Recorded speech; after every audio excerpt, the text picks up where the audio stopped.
22 जनवरी को मर्यादा पुरुषोत्तम भगवान श्री राम की नगरी अयोध्या में भगवान राम लला के अपने भव्य मंदिर में विराजमान होने के साथ ही करोड़ों राम भक्तों का सदियों पुराना स्वप्न भी साकार होने वाला है, जिसके लिए न जाने कितने आंदोलन हुए और न जाने कितने संघर्षी राम भक्त वीरगति को प्राप्त हुए। राम मंदिर के निर्माण की इस संघर्ष यात्रा में कुछ लोग प्रत्यक्ष तो कुछ अप्रत्यक्ष रूप से जुड़े थे। ऐसी ही अटूट आस्था और राम भक्ति को दर्शाने वाली एक कहानी है धनबाद की 85 वर्षीय मौनी माता सरस्वती अग्रवाल की, जिनकी तपस्या और अपने आराध्य प्रभु श्री राम के प्रति आस्था ऐसी कि उनको कलयुग की माता शबरी कहा जाता है। आपको सुनाते हैं धनबाद की निराली राम भक्त सरस्वती की तपस्या की कहानी विस्तार से।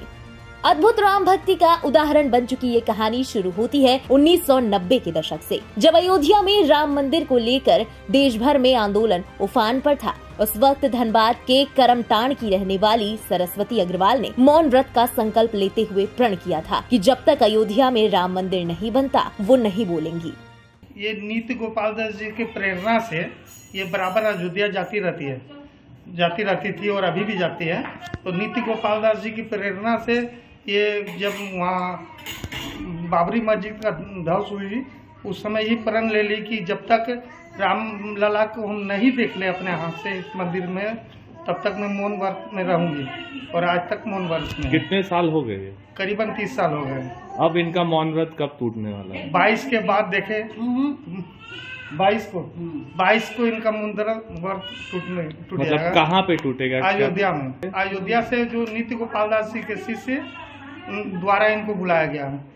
जानकारी के मुताबिक मई 1992 में सरस्वती अयोध्या गई थी। वहां उनकी मुलाकात राम जन्मभूमि न्यास के प्रमुख महंत नृत्य गोपाल दास से हुई। उन्होंने सरस्वती देवी को कांतानाथ पहाड़ की परिक्रमा करने का आदेश दिया था। आदेश मिलने के बाद सरस्वती देवी चित्रकूट चली गयी। 7.5 महीने कल्पवास में 1 गिलास दूध पीकर रही। साथ ही रोजाना कांतानाथ पहाड़ की 14 किलोमीटर की परिक्रमा की। परिक्रमा के बाद अयोध्या लौटी।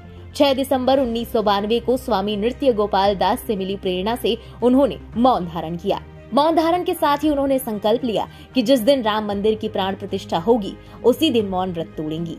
इसके बाद से जब भी उन्हें किसी को कुछ कहना होता है तो वो इशारों में या ताली बजाकर या फिर लिखकर बताती हैं। गौरतलब है कि प्रभु श्री राम के चरणों में अपना जीवन समर्पित करने वाली सरस्वती देवी आज से 65 साल पहले धनबाद के भौरा के रहने वाले देवकी नंदन अग्रवाल की जीवन संगिनी बनी थी। हालांकि उनके पति उनका साथ 35 साल पहले ही छोड़कर परलोक सिधार गए। तमाम कष्टों के बाद भी वो भक्ति मार्ग पर चलती रही। हर दिन धार्मिक पुस्तकें पढ़ना उनकी दिनचर्या का प्रमुख अंग है। इसके साथ वो केवल एक वक्त का सात्विक भोजन लेती है। मौन के इस संकल्प के साथ ही सरस्वती देवी ने चारों धाम की तीर्थ यात्राएं भी पूरी की हैं। इसके अलावा वो अयोध्या, काशी, मथुरा, तिरुपति बालाजी, सोमनाथ मंदिर, बाबा बैद्यनाथ धाम के दर्शनों के लिए भी जा चुकी है। बताते चले कि सरस्वती अग्रवाल को श्री राम मंदिर अयोध्या से प्राण प्रतिष्ठा समारोह में शामिल होने का निमंत्रण भी मिला है। निमंत्रण मिलने से इनका पूरा परिवार काफी खुश है।